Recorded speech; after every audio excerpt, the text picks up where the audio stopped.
You are a clinical psychologist. I'm a clinical psychologist. You think toxic masculinity is a lie. I know toxic masculinity You know, is a lie, yes. And you also know that men should not date feminists. I'm fairly, we'll have to define terms, but yeah. Right.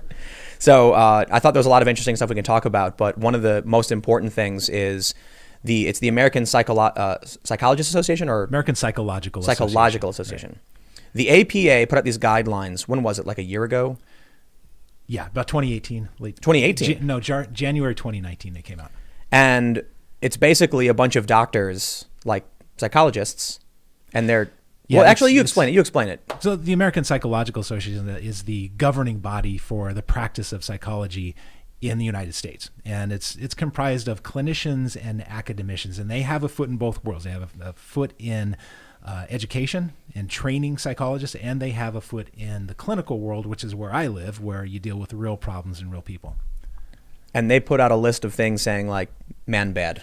They periodically put out treatment guidelines. So they'll have a treatment guidelines for schizophrenia, where they outline best practices for schizophrenia, and treatment guidelines for, well, I came across a really interesting one a few months ago. It was some obscure disease that has to do with your internal organs, and the APA put out a set of treatment guidelines if you're working with people who have this obscure disease. Okay, so it's not unusual that they put out treatment guidelines. They put out in January 2019, these guidelines for working with boys and men. And it is... not a disease, by the way.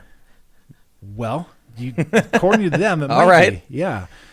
It's 10 guidelines for working with boys and men, and it is just dripping. I mean, absolutely dripping with feminist ideology. And we should define feminism at some point, but I'm talking about radical, man-hating, intersectional, angry, organized feminism that comes out of gender studies department and found its way into all kinds of things like human resources departments and other things, and the APA guidelines for working with boys and men. Well, they want to smash the patriarchy. Right? This is the way to do it, huh? I guess so, yeah. So let's define feminism, because I think it's fair to say, I know a lot of people might get mad, the feminists particularly, that dominant feminism today is radical. It's like far left, authoritarian, intersectional, cancel culture, woke, all of these things.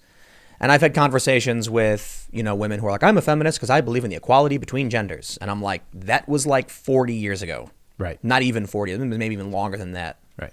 So now you have, I don't think it's, I guess we call it feminism, but it's something else. It's dogmatic, I don't know, intersectionality or wokeness or something. Some people call it a supremacist movement, a gender supremacist movement. I don't think that's too far in some cases, certainly not in all cases. But let me lay out what I think real feminism is. Can I tell you a story for a minute? Yeah. Okay, so in June 2018, I'm sure you saw this story, gender studies professor named Susanna Denuto-Walters had an editorial in the Washington Post called "Why Can't We Hate Men?" Do you remember that article?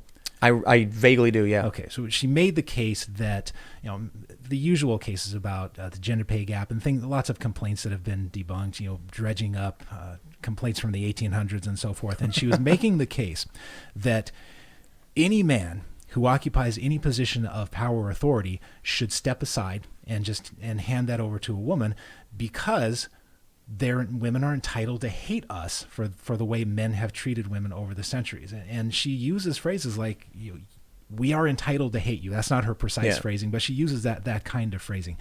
And so back on Twitter back then, I posted some things about this because I found it interesting, and I got a lot of feedback from both sides. And some of the feedback I got was, well, she's not a real feminist.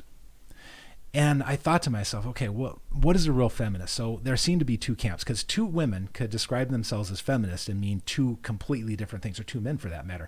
One could mean equality of opportunity and responsibility, and she could be sort of joyful in her femininity. And then there's Susanna Denuto-Walters. They could both call themselves feminists and mean opposite things. Yeah. So what's the real feminism? So let's say that there are, 100 million women in America who believe that feminism is about equality, and it's about shared responsibility, and it's about taking accountability for your choices and your outcomes, and a very positive view of femininity and masculinity. There might be 100 million women like that. I don't know, but what do they accomplish? They accomplish nothing because they're not organized. But over here, we have this very small group of people who are on campuses, people like Susanna Denuto-Walters, who are poisoning young minds. They're organized, they're funded, and their ideas find their way into the legal system. They find their way into treatment guidelines. They find their way into HR departments. They obviously find their way into the minds of young women, which is really unfortunate. Maybe we'll talk about dating feminists later. But so what's the real feminism? Is it the feminism that is the feminism of the large number that has no real effect because there are diffuse interests? Or is it the feminism that has real effects on real people's lives? To me, that's the real feminism, is the one that's actually affecting people. I completely agree. That was a great way to put it. I view it as the dominant faction, whether they're bigger or smaller, is completely irrelevant. They're the funded and organized faction. And they're in medicine, they're in universities, they're in movies, video games, comics, pop culture. Taylor Swift just came out with some video that was, it's also, I'm coming back to the Taylor Swift thing, trust me, but it's like this weird stereotypical or like caricature of real life. Mm-hmm. She did this song called like The Man, I think, where she dresses up and does this thing where she's a man. And she literally says something like, I wonder how far I would have gotten if I was a man. And I'm like, Taylor, you're worth $360 million. She might have made it to 361. Yeah, 361. Or she might have made it to less because she's an attractive woman. That's a part of why she is famous in the first place. That's probably the likelier scenario, is that she would not have prospered quite as much. Yep. Yeah. And what's interesting too is so she makes this video that propagates these ideas that are, at the very least, completely exaggerated. In the worst case, they're completely wrong. This idea that in the entertainment industry, she would have fared better as a man, and maybe as like a producer, she would have made a six-figure salary. But her whole life was charmed from a young age, performing at high-profile events, going to Montessori school, having her stockbroker father pay her way through everything, and then she made it. And she made it because she's an attractive white woman. So I think it's particularly funny that, as much as I don't like to play into the racial stereotypes, things that they tend to do, it does tend to be white women who push these ideas. I don't know if you've seen the data on this. Go ahead. They tend to be college-educated white women who make more than $100,000 a year who are pushing this particular ideology. And for some reason, they're making gains. Particularly, I think with your area of expertise is the APA, now creating, I guess, a clinical guideline for how to treat the ailment that is masculinity. Right. So let's dive into that. And I made the joke, it's not a disease. You said something like, hold on. Well, according to the APA, it's a collection of traits that amount to a disease. Like there's stoicism, which is bad according to them. There's competitiveness. Oh no. There's aggression. So Stoicism. Well, not the philosophy, but containing your emotions. I thought that was a great thing. I think that's fantastic. It's a useful thing. Everybody should have this skill to some degree, and it can be taken too far. But as far as them calling it toxic, what they've done with these guidelines is they have taken a lot of maladaptive coping strategies, like stoicism taken too far.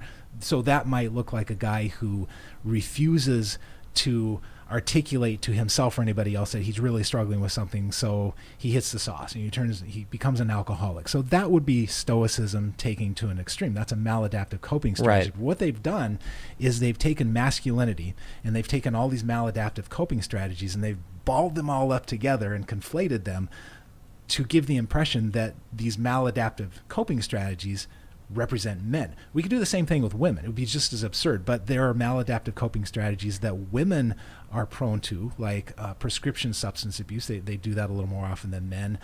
Certain personality disorders, they do more often than men. Martyring themselves, Victim points. Yeah, or victim points, but even just legitimately not speaking for their own interest, and so they end up kind of angry at everybody around them.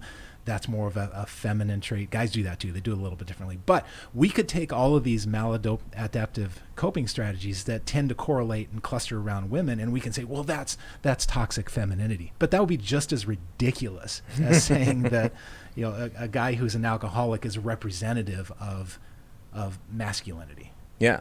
Well, so now are psychologists actually treating people based on this stuff? This is a scary thing. Okay, so why do these guidelines matter? They matter because the American Psychological Association is the largest, that's the word I'm looking for. When a school gets, it's just on the tip of my tongue. They approve schools, right? Accreditation. Thank you. Sorry about that. They're the largest accrediting body for psychology training programs. Yeah. So even though the guidelines themselves, they don't affect someone like me because I'm in private practice and there's no law that says I have to follow these guidelines. But if you're a training program and you want to remain accredited, which is really important, it's so important that your graduates won't be taken seriously if you don't have accreditation. They'll have more difficulty getting licensed. They'll definitely have trouble getting that postdoc job and so forth. So if you want your program to be accredited and you want people to actually come to your program, well, guess what? You better fall in line. And falling in line, I have to assume in this case means it means you follow the APA guidelines because it is APA accreditation. So the APA guidelines for treating men and boys is going to come into play when you're treating men and boys in your training clinic. So the APA is in the position, and I can't tell you to what extent they're doing this, but I have watched people go through, organizations go through accreditation review, and everybody's stressed out. It's a very stressful event because the APA is scrutinizing your program very closely. So they're in the position to make sure that their professors and supervisors are force feeding this ideology, this angry feminist ideology to their students, and that their students, at least while they're training, are force feeding this ideology to their clients. Wow. And man, this is creepy stuff. It is creepy stuff. And they even say, I don't forget which guideline it is exactly, but they openly say that when psychologists impose this ideology on their male clients, that their male clients are then more likely to go out and support social justice causes. They very openly advocate for psychologists to push this ideology on their clients. And by the way, this is in flat contradiction to the APA's own ethical guidelines. The first ethical guideline is Principle A, beneficence and non-maleficence, and it says that you don't use the clinical relationship to advance your own agenda. Well, here's the APA using the clinical relationship to advance their political agenda. And I want to be clear that I find their identitarian, radical, angry ideology to be particularly damaging, but I would have the same stance if they were advancing an ideology that resonated with me. It's not their place to use the clinic and the classroom to tell people what to think, but that's exactly what they're doing. I don't know why I'm the only one yelling about it, but because people are scared. They'll show up with a crowbar. They'll show up with a bike lock. Well, and in my profession, if you have a regular job, I'm in private practice, so my clients come to me, they seek me out. But if I had a regular job at a prison or some kind of, or at a university, I couldn't be saying these things. Wow.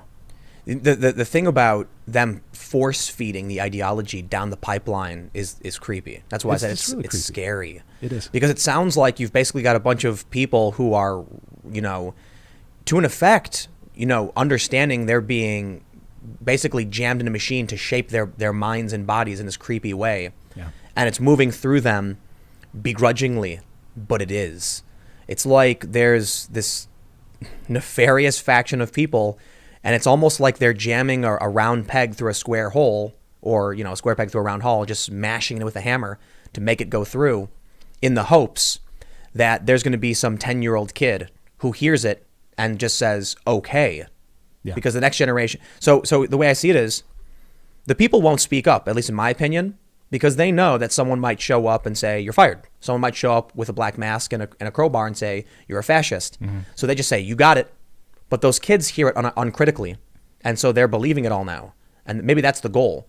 They can bend you into submission. They'll fire you. They'll come for your job. But as long as you say what they want you to say, the kids will believe it, and those kids will embrace it wholeheartedly when they're your age.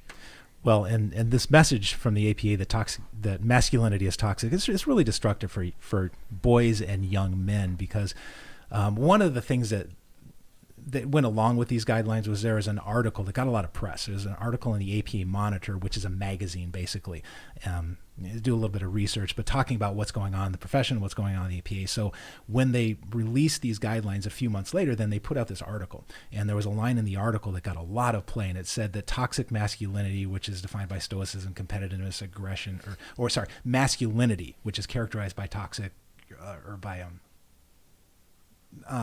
stoicism, competitiveness, aggression, and I forget the four terms they use, but it was those four things, that it is on the whole harmful. So what they're saying is that masculinity is harmful because it's characterized by these things. And so if you're a young man and you're getting this message, you're probably not reading the APA monitor, but you're getting it from your teachers. Maybe your parents buy into it. Maybe you have, unfortunately, some kind of brush with the mental health system, and you're getting it from there. You're getting it from these sources that masculinity is toxic. Well, that's a very shaming message.